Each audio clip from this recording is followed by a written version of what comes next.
Dalam video ini kita akan membahas tentang asbab al-ikhtilaf fi tafsir, di mana pembahasan ini mencakup beberapa unsur tafsir lainnya. Yang pertama itu kita mengetahui pengertian dari ikhtilaf fi tafsir. Pengertian ikhtilaf adalah yang artinya ikhtalafa, yaitu bermakna berbeda, tidak adanya kesepakatan pada suatu hal. Nah, ikhtilaf juga bisa diartikan seperti berarti sikap yang menyelisihi suatu kelompok yang tidak sejalan, atau dengan kelompok tersebut atau kondisi yang menyelisihi pendapat seseorang. Jadi kayak maksudnya itu kayak ketidaksepakatan para mufasir dan ahli ilmu Al-Quran dalam memahami kehendaknya yang terdapat pada suatu nas ataupun term tertentu di dalam Al-Quran, di mana seorang mufasir ini kan harus memiliki suatu kesimpulan yang tidak disimpulkan atau disimpulkan berbeda oleh mufasir yang lainnya. Jadi seorang mufasir ini harus memiliki suatu kesimpulan yang tidak disimpulkan atau disimpulkan berbeda dari mufasir lainnya. Nah, masuk kepada materi tentang sebab internal perbedaan penafsiran. Kenapa sih kita harus mengetahui perbedaan internal penafsiran ini? Nah, karena adanya sebab ini, karena adanya sebuah faktor. Beberapa faktor antara lainnya, di mana penyebab terjadinya ikhtilaf dalam penafsiran antara lain itu karena perbedaan dalam memahami kata ganti atau domir, bacaan ayat, lafadz mustarak. Lafadz mustarak itu kayak yang memiliki banyak arti. Terus status nasih dan maksudnya. Nah, maksud dari nasih maksudnya ayat yang menghapus dan dihapus. Nah, serta apakah makna suatu lafadz bersifat umum atau khusus. Selanjutnya adalah contoh perbedaan penafsiran. Di sini kita mencantumkan surah Al-Kahfi ayat 42 yang berbunyi Bismillahirrahmanirrahim. Wa uhita bi thamarihi fa asbaha yuqallibu kaffayhi 'ala ma anfaqa fiha wa hiya khawiyatun 'ala 'urushiha wa yaqulu ya laitani lam usyrik bi rabbi ahada.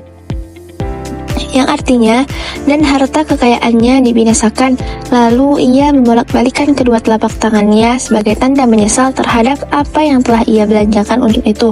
Sedang pohon anggur roboh bersama penyangganya, lalu ia berkata, betapa sekiranya dahulu aku tidak mempersekutukan Tuhanku dengan sesuatu apapun.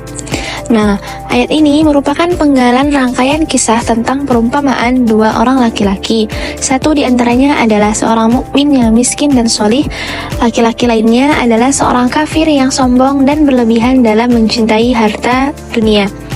Pada ayat ke-42 ini, Allah menjelaskan tentang kesedihan yang dialami oleh laki-laki kafir tersebut. Allah menghancurkan kekayaannya dan memusnahkan kebunnya dengan awan hitam yang membawa hujan dan petir. Ia menyesal dan berkata, betapa sekiranya dahulu aku tidak mempersekutukan Tuhanku dengan sesuatu apapun. Akibat dari beragamnya penafsiran ini, perbedaan pendapat menjadi fenomena yang tak terelakkan di tengah umat manusia. Al-Quran sendiri mengakui pluralitas ini sebagai bagian dari sunatullah, seperti yang disebutkan dalam Quran Surah Hujurat ayat 13 dan Al-Ma'idah ayat 48. Masalah serius muncul ketika perbedaan tersebut berubah menjadi alat hegemoni, di mana satu kelompok mengklaim kebenaran mutlak dan menafikan pihak lain. Sejarah mencatat, seperti kasus Khawarij terhadap Ali bin Abi Thalib, bahwa klaim eksklusif atas kebenaran membawa pada konflik dan kekerasan yang mencederai prinsip rahmat Islam. Di era sekarang, kemajuan teknologi dan media membuat berbagai pendapat tersebar dengan sangat cepat. Kalau dulu, orang hanya tahu pandangan dari lingkungan sekitar, sekarang kita bisa langsung melihat berbagai perspektif dari mana saja.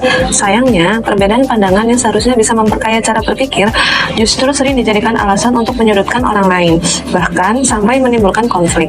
Padahal, perbedaan itu wajar terjadi dan tidak seharusnya berakhir dengan pertengkaran atau kekerasan. Al-Quran sebagai pedoman hidup memang terbuka untuk ditafsirkan, apalagi setelah Nabi Muhammad wafat, yang sebelumnya menjadi rujukan utama dalam memahami teks wahyu.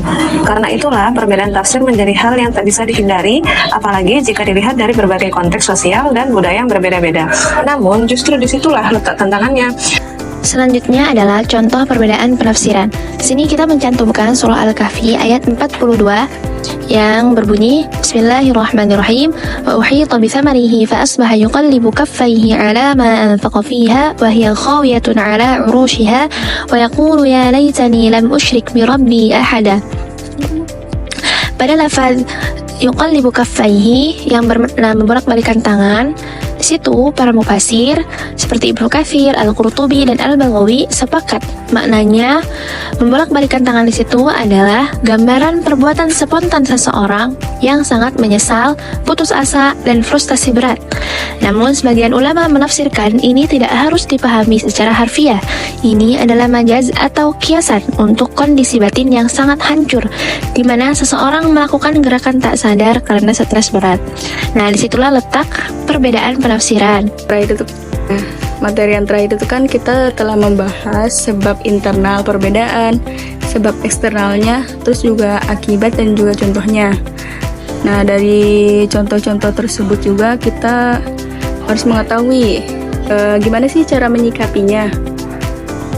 Nah, dari berkenaan dengan sikap dan etika dalam menghadapi perbedaan pendapat, ada caranya itu menyikapi perbedaan pendapat dan pandangan yang dicontohkan oleh Rasulullah Subhanahu wa Ta'ala, di mana Rasul itu kan mencontohkan dengan cara terlebih dahulu itu mendengar keseluruhan pendapat yang berbeda-beda dari para sahabatnya. Jadi Rasul itu mencontohkan dengan mendengarkan keseluruhan pendapatnya yang berbeda-beda dari sahabat yang mulia, di mana banyaknya sekali peristiwa dan kaum yang membuktikan sikap Rasulullah tersebut.